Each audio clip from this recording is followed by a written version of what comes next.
This is a Building Resilience podcast, episode 186, Nervous System Resilience on the Road. Welcome to Building Resilience, a podcast where theory, practical strategies, and inspiring stories show you how to unlock your best life. I'm your host, Leah Davidson. As a certified life coach, speech-language pathologist, and nervous system resilience expert, it is my mission to teach you how to be more resilient to life's adversities. I will show you how to manage your mind, befriend your nervous system, process your emotions, and even eliminate stress. It's time to do more than just survive. It's time to thrive. Let's get started. Hello, everyone. Welcome back to the Building Resilience podcast. So the other day, my husband and I were talking about how different things that people do can give you different insights into them. Now, this is not scientific at all. But for example, we were in Italy not so long ago, and I was waiting to check out of the hotel, and the person in front was being so rude to the hotel worker. They were complaining about having to pay a city tax, and it really wasn't even that much. It was not the worker's fault, and it was not the hotel's fault either.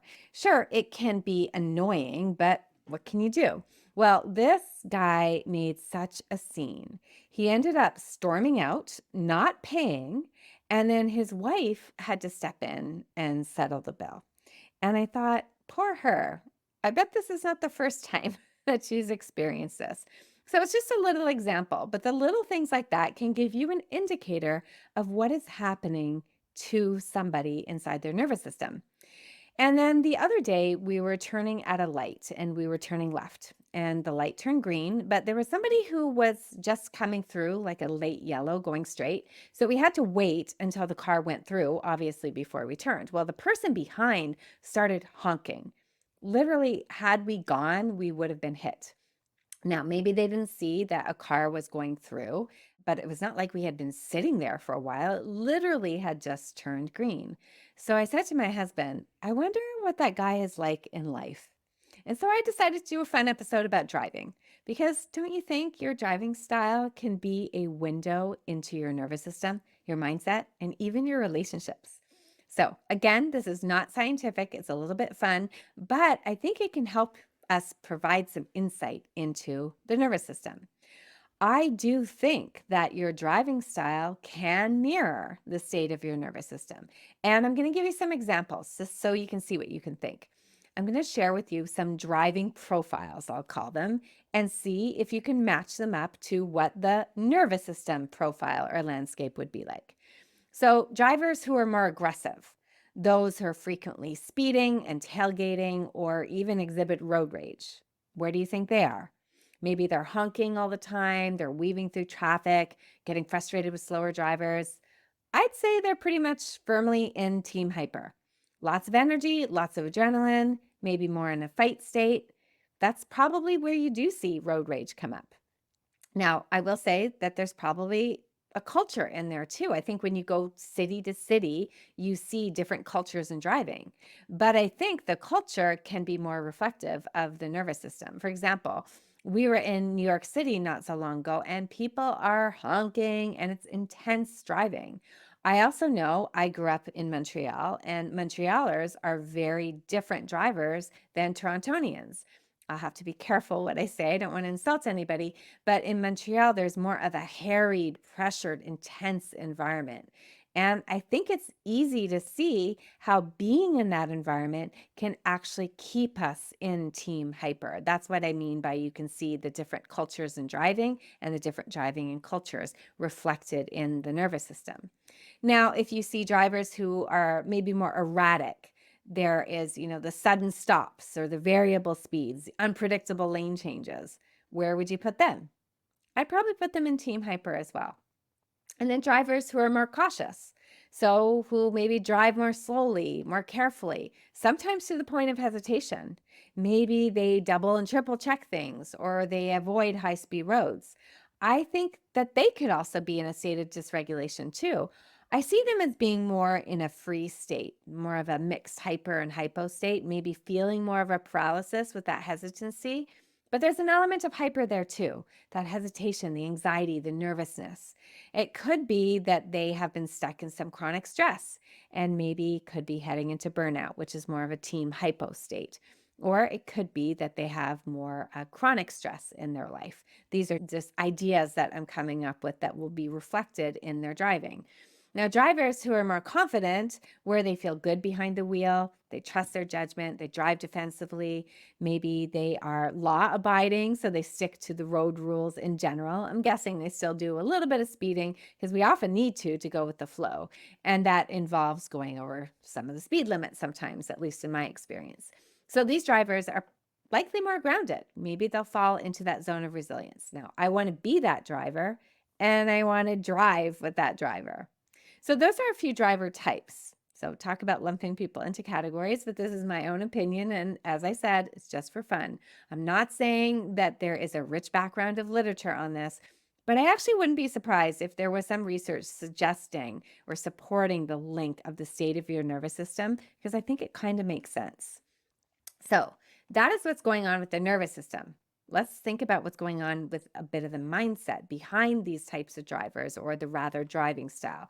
Obviously, we don't want to label somebody a certain way. We're all humans who have adapted in certain ways based on so many factors, including our nervous system, those millions of imprints, our past experiences, the examples we have around us from our caregivers to everything like the city culture. So even our driving may have adapted like that. But if you're more aggressive in your driving and you're more rooted in team hyper, I want you to stop and think, what do you think your thoughts are going to be? What is your mindset going to be? And we can also look at what emotions may be involved. You may be more angry. This is unreal. The traffic is unbearable. I'm so mad that our city is congested, or that driver's an idiot. Look how slow they're going. Get out of the way. Or maybe you are driven by being in a rush. I need to get there. Why can't I go faster? Why can't they go faster? I'm going to find a way to go faster. I need to get there yesterday. And I think it would probably be pretty similar for erratic drivers. There's a certain intensity of emotions that will come out in the emotions as well as in the thoughts. Your thoughts are likely going to be very flavored with defensiveness, nuanced with danger. There's a pressure, a rush, maybe some ruminating, overthinking, even getting stuck. If you are a more cautious driver, then maybe your thoughts are going to be more flavored with anxiety and worry. Maybe there's a little bit of a panic. I can't do this. I hate this. Now, as I mentioned, I grew up in Quebec and there can be some crazy driving. It is very fast paced. And one of the main highways that goes through the city is very, very tight. It kind of runs at the top of the city. And I used to have to take it to get to work. I had always avoided it, but then it became a necessity. And I truly hated it. I was not a confident driver. I was probably more anxious. And I remember the first few times I would literally say prayers out loud. Or I'd say things like, I hate this, I hate this, I hate this, especially if I was going beside a big truck. My thoughts were certainly ones of, I can't do this. Why do I have to do this? I'm scared. So, really filled with fear and hesitation. Now, eventually, I learned that it was much more helpful to even fake being confident. What I didn't realize faking being confident meant was I was calming my nervous system through breathing and then some positive self talk, which dramatically improved my emotions and my actions overall. Things like, you can totally do this, you're safe, you just keep going the speed, just stay focused ahead. Those were all thoughts that actually provided me with a lot of safety. Now, because confident drivers are often calmer and they're probably more likely in the zone of resilience, they can turn to thoughts more easily that are more helpful or create more helpful thoughts. Things like, I know I can do this, or even more rational thoughts like, this is just a road, the same as any other road, except it's a bit tighter or bigger, or there's more room. So we can access these kinds of thoughts when we are in calm. So, starting with the nervous system, breathing, grounding, relaxing your body is so important even before we try to change our thoughts. This is true in life and it's true in our driving. So, confident drivers are also probably thinking thoughts that are more tolerant and help them stay more patient. Things like, there's no rush. We're all going to get there around the same time. It's not worth getting all hyper and frustrated about it. It's better to be safe. When my kids were younger, I used to use the expression find explanations in charity to encourage them to seek out the good first and give people the benefit of the doubt. And so what happened was if they saw me get frustrated with somebody in traffic, they would joke and they would say, "Mom, maybe they're going so fast or cutting you off because they're racing to the hospital because their parent is sick or their partner is having a baby." So find explanations in charity. I should add here that there's another category of team resilience drivers of considerate drivers. Now, these are the ones that I would classify as them going the speed limit within reason. They stop at crosswalks to let pedestrians go across. They are the ones who let people merge, who are not trying to drag race you at a light. So, quick story, I met my husband online. I can't say meeting somebody online was super popular back then. It was just sort of starting out. But actually, in my profile, one of the things I wrote is I said I wanted someone who used their blinkers because that to me showed consideration. I actually think it does show the mindset. I recognize that other people count too. It's not all about me. And I am secure and okay enough to let people go in front of me. There's a generosity of spirit there, I think. I think your driving style can also offer some insight into your interpersonal relationships. Now, of course, I'm totally generalizing here again, but hear me out. Maybe if you are aggressive and dominant driver, aggressively changing lanes, rarely yielding for others, honking frequently, maybe you carry that style into your relationship and you want to check that out. Are you a little bit more controlling? Maybe you prefer to take charge and could be less tolerant of other people's mistakes. If you find yourself more cooperative on the road, like those who readily give way, allowing people to merge, showing patience in traffic, maybe that can suggest more cooperation and more empathy in your interactions. Now, what about drivers who like being solo when they drive, or ones that would prefer not to carpool? Because we can consider them to maybe value their independence and solitude.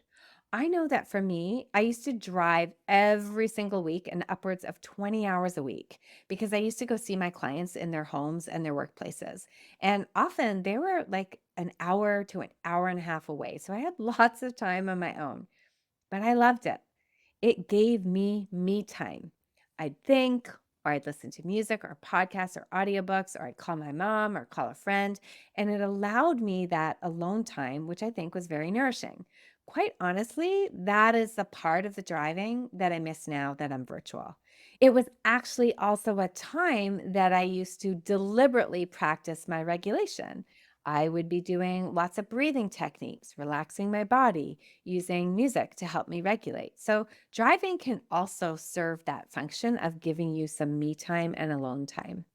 Which leads me to the last part of what I want to talk about today. How can you modify your driving style to help you cultivate a calmer, more resilient you? I'm going to give you a couple of tips. Firstly, practice mindfulness. You can actually incorporate mindfulness techniques when you're driving, just like I mentioned I did. You can focus on your breath, you can get really in the present, and even observe your surroundings without judgment. And this can help reduce stress and enhance your overall driving experience. You can slow down. I just did a whole podcast episode on this, so go back to listen. But overall, slowing it all down, even practically, allowing yourself extra time to reach your destination. Driving at a slower, more controlled pace can reduce anxiety and promote a sense of calm. And you can put on Slow It Down by the Lumineers on your playlist as you're listening to help you slow down. Also, listening to calming music or podcasts. So, speaking of playlists, create a playlist that soothes and uplifts you. Listening to music can really impact your mood and help you be either in whatever zone you're in, so helping you accept your zone, or helping you get to whatever zone you want to get to. So, you can either add energy or reduce energy or maintain energy through music. Next, you can engage in deep breathing. I'm bringing this one up again. I used to do this a lot in the car. It is super helpful if you're feeling stressed or angry while driving. So practice these breathing exercises. You can do it too if you notice maybe you have some tension in your back or neck. I used to get stomach aches because I was anxious while driving. So breathing can help you take care of all of that. Setting positive intentions is another thing you can do. Before starting out on your drive, set a positive intention, such as arriving safely or enjoying the journey. This can really shift your mindset from stress to gratitude. So, setting intentions of what will happen if you hit traffic. All it means is you're going to have some extra me time, more time to listen to music or to finish off that book. And this reframe can be so helpful.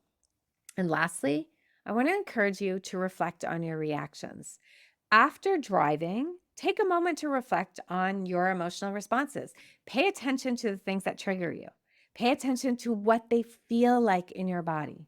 Because understanding your triggers can help you develop strategies to manage them better and help you anticipate things and decide ahead of time how you're going to react. All right, overall, I do kind of think you can learn a lot from your driving style and a lot about other people.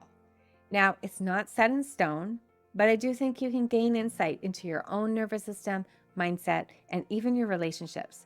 By becoming more aware of your driving patterns and making conscious adjustments, you can enhance not only your driving experience, but your overall well being. So I hope you enjoyed that one. Hope you're going to be checking out what your driving style is, and I'll see you next time.